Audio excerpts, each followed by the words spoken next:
Hormatly dinleyijiler, häzir bagışly günähim ýa perwerdigar adly edebiyat adly gepleşigimizde Magtymyl Pragynyň Kylly Yaranlar diýen dowamly goşgasyny dinle.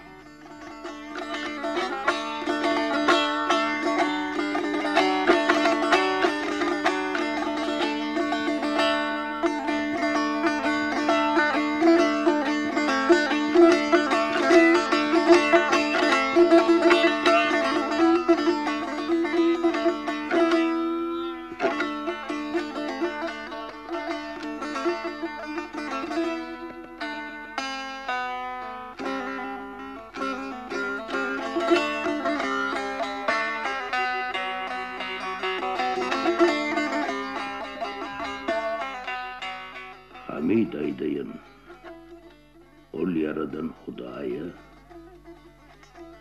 ol bizi ýokdan mar kylýaranlar. Özi zinat berdi gün bilen aýa, gudratyny eşgär kylýaranlar.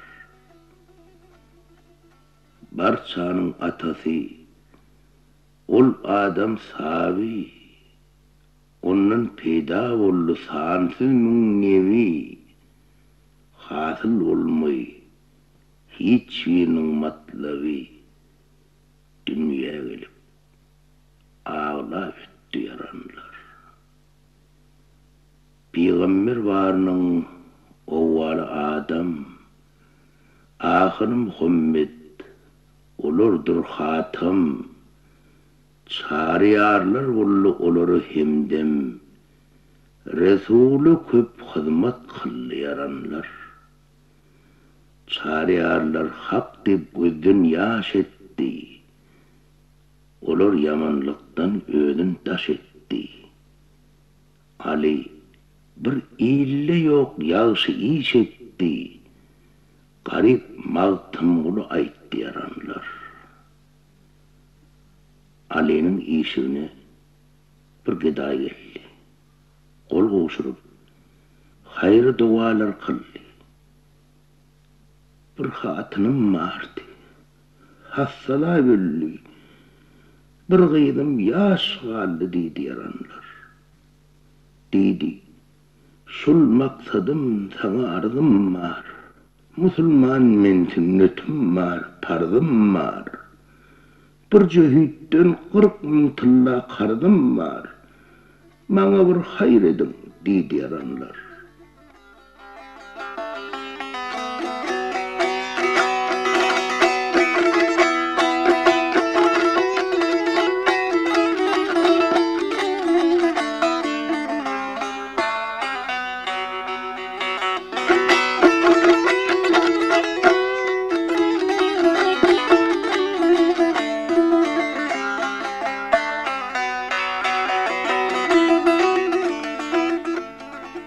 Zamanına bir bay jehid barırdı. Ali şol jehidin ýanyna bardy. Sen maňa bir 40.000 tylla ber diýdi. Iki oğlum gire goýdy yaranlar. Jehid berdi ona 40.000 tyllany. Ali şiir Huda ýatla wallany. Hasan imam bilen ol Hüseyin şany Üdün şem graval diýdi yaranlar. Jehid oğlanlaryny aldy da gitdi. İki şahzadany öýüne eltdi. Ala algan pulun Gedaýa berdi. Gedaý dua kılıp gitdi yaranlar. Bir işini eşitdi kafir musulman. Eşidenler hemme gallar hayran. Hudaýymyň şiiri ul Şah Merdan, eşiden il täsin galýaranlar. Bir jehid baryrdy uşbu zamanyna, baýlygy köp, gam sederdi jahanyna, il eşidip hemme tassyk kılanyna, o şol jehid münkür bolýaranlar. Münkür bolup, gece önüne yattı. Gecesi akşamdan sehere yetti. Kudret bilen hak okudan yottu. bir akçı it bulup turdu yaranlar.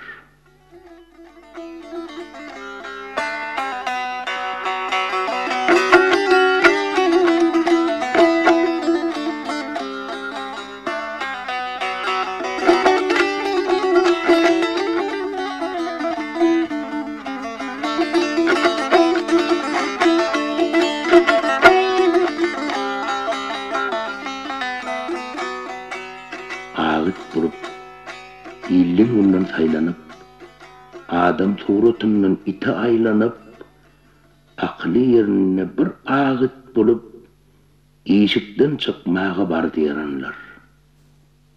Kellesin sesini ödüp, kalsağını açtı. Bunun müşkil işler başına düştü. Puşeymanlar edip, göz yaşını saçtı. Vay benim halıma deydi yaranlar.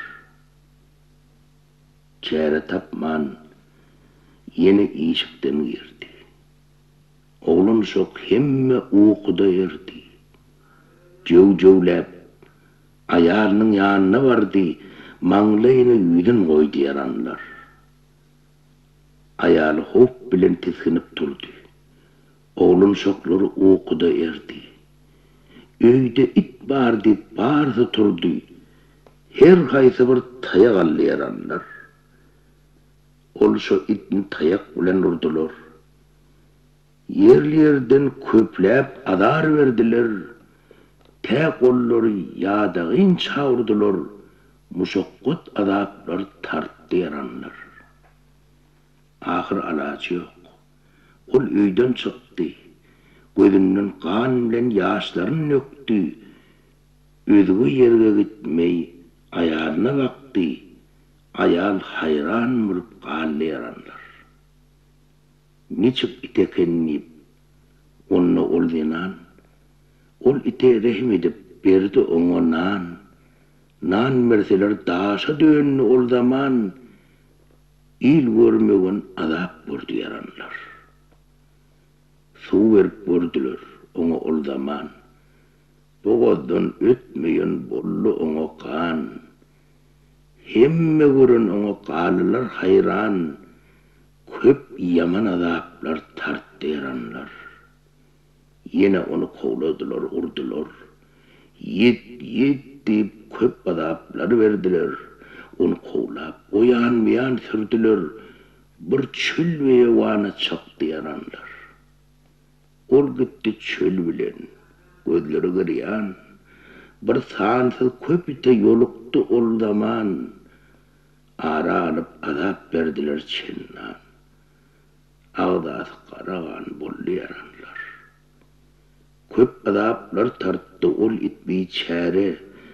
Bolup ağdaları hem para, ennamına düşüp sansız bir yara, itlerden kutulup gitti yaranlar.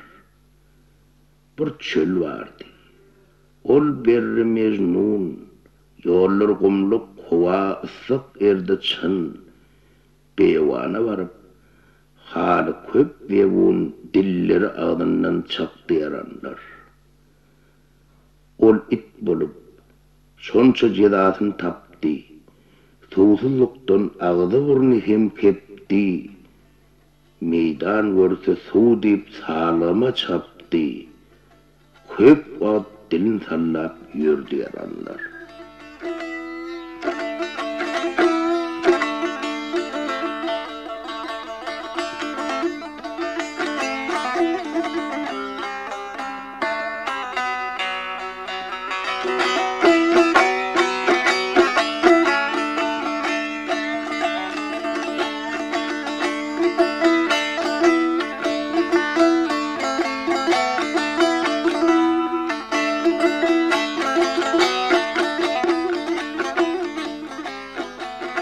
Ayağının köngünü köp pikir düştü. Dedi, menin erim ne yerge kaçtı. Aylarım tutuldu, günlerim yaştı.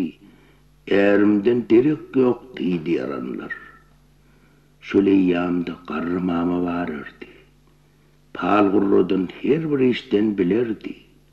Burun gidip ayal onu çağırdı. Arada halin beyan etti yaranlar. Bir nece gün mol yitiptir erim. Hayfiyanı etti yoktur havarım. Deregin tapmasam yoktur kararım. Bana bir palatlon deydi yaranlar. Mama etti. Erim ağıt boluptur. Bir mecnun nigen çöle varıptır.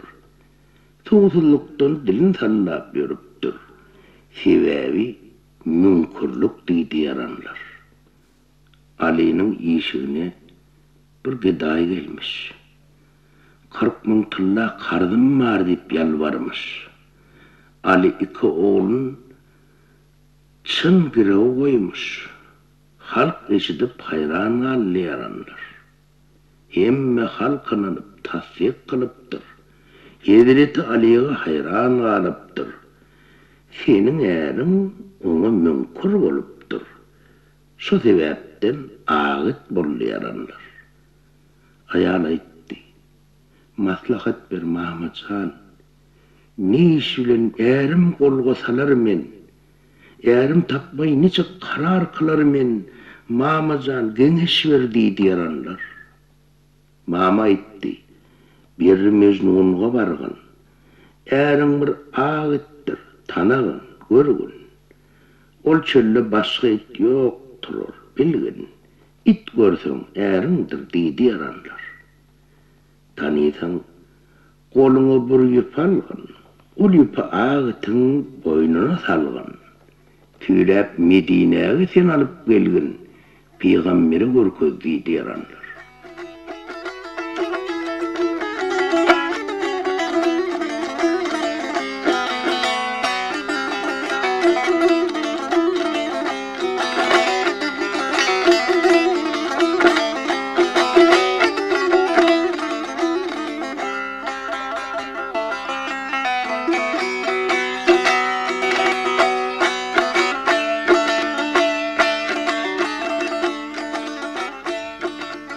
Ol palçı Mahmud'dan bir eşitti. Öyden çıkıp bir mecnuna gitti. Muşakkatlar bilen ol çöle yetti. Ağıtını gözlep yurdu yaranlar. Yolu kumluk, ısı yerdi huvasi. Doğduktan ziyada çölün belası. Ol ağıtı ahir taptı ol asi. Boynunu yüp salıp tarttı yaranlar. Azap bilen Medine'ye getirdi. Yollu adap nice pille oturdu. Peygamber yanına erin getirdi. Resul beni sır diye aytti yaranlar. Hatın aytti. Bir erimdir, bet bollu. Bunun bet bolmuğu ile set bollu. Murtadağa münkur bolup it bollu. Sizi alıp geldim deydi yaranlar. Resul aytti. Hatın yerden gitkin. Her bir işin bolcak yerine yetkin. Münkur olan olsa Ali'ye eltkin. Ne kılsa o kılar deydi yaranlar.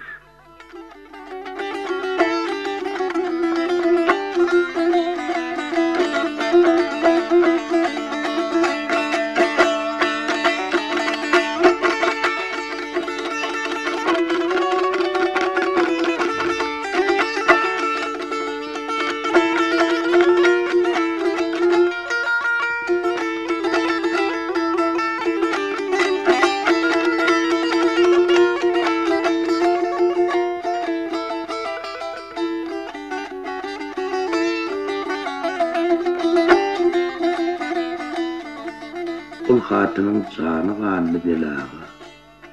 Süröy iti eltti sehrağı. Ahir alıp vardı şiir hudağı. Şiir huda itni gördü yaranlar. Hatına itti onu. Ya şiir huda.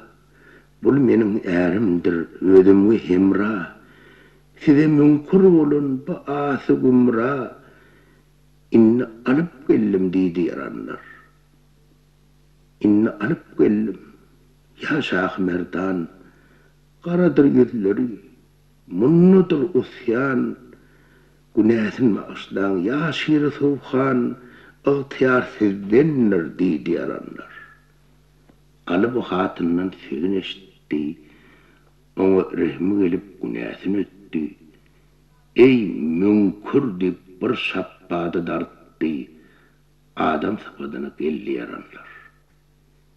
Keremeyle, ona ol şiiri soğukan, keramet görküzdü ol şah merdan, cühid bolup öz işinden puşayman, ahir yaşılığa dön yaranlar.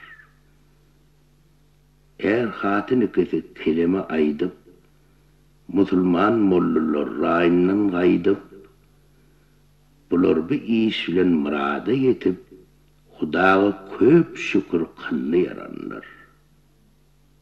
Garip mağtım muli, ası günahkar. Günahım bağışlı, ya perverdigar, okuyun menneden, köp umidim var, dua kılgın nip aytti yaranlar.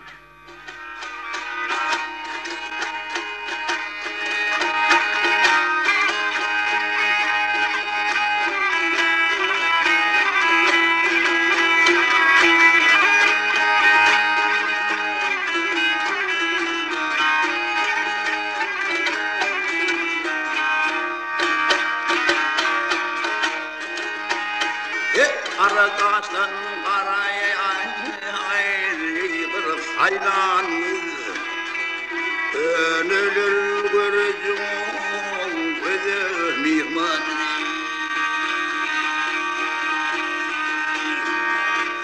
Ey gelin açtı pelmedi ayr sıkma algaşım Aşağı meteşlerdir o gözü mihman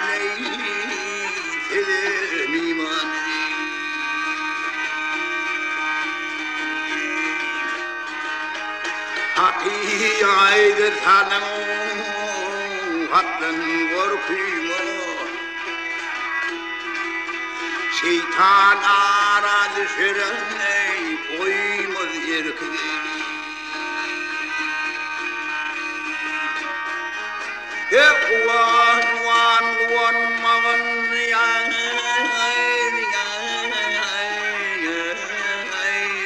Dilim görkümü Ocalardan görkümü Gidim ihmanı Gidim imanı İlla öpüle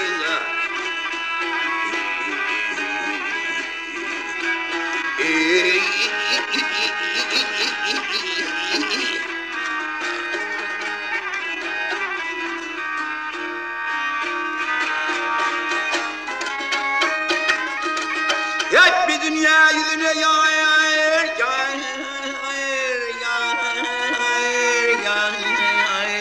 Ey gülüm gülümdür İşe hicredir yayır İşe zulümdür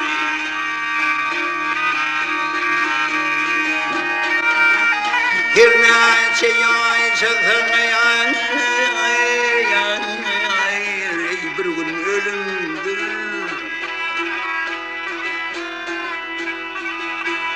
Adam oğlu beşun Eye mihmanır Kulu mihmanır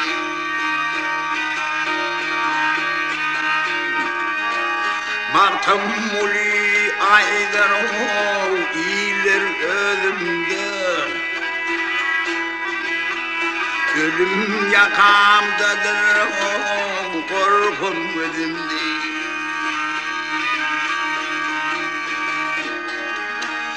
Bir neçe yay çözden Bak yerim yüzünde Amanat bu canlarım Tenem ihmanı Tenem ihmanı hele bu didar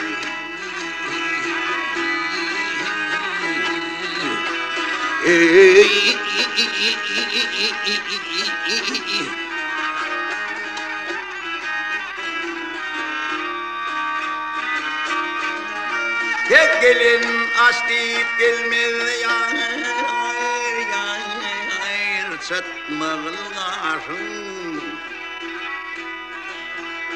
aşağı meteşten o sözü mihmanı sözü mihmanı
Siz Martumulu Pragynyň Kylly Yaranlar adly dowamly goşgytyny dinlediňiz.